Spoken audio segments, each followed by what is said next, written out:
So, funnily enough, we actually touched on this question already when we talked about, I forget the episode.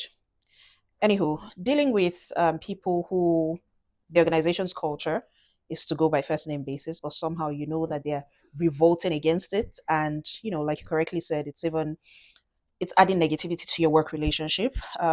My advice would be that maybe go with their initials rather instead. So if someone's initial, I'll use my sister. Her name is Fola Niidwale, and at work most people just call her FND. FND, FND. So if you don't feel comfortable calling an older colleague by their first name, if you know that they also don't like it, maybe go the route of using their initials. We already spoke if this is like especially like if this is a man. I know it's not a man, but if you were a man and the person you are relating with is a man as well, maybe going the whole chief boss route, mayoga, things like that, could help. I think something else that might be helpful is having a conversation with the person and just asking, like, oh, ma, sometimes you have to stoop to conquer, and maybe just asking, oh, ma, I'm not comfortable calling you your first name by your first name. Do you have any preference? And maybe they tell you what their preference is. But to wrap it up, generally, I would say just using their initials is found more respectful and not as frowned on, like going by the first name. I hope this is helpful. Thank you.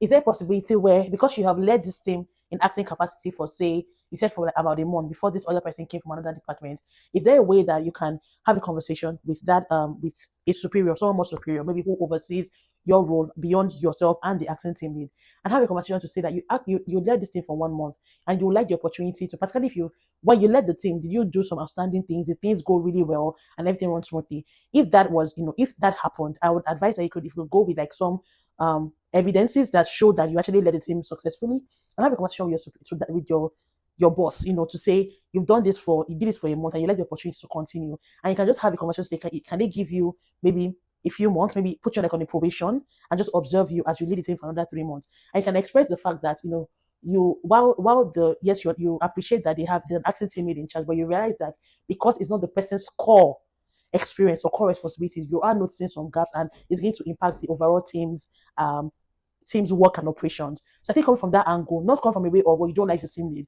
but really come from the angle of showing results of what you've done, because you have done it before, and then allowing them, give you an opportunity to sort of do that for a period, and then that way, hopefully they can give the opportunity to lead the team and they can be able to show your results.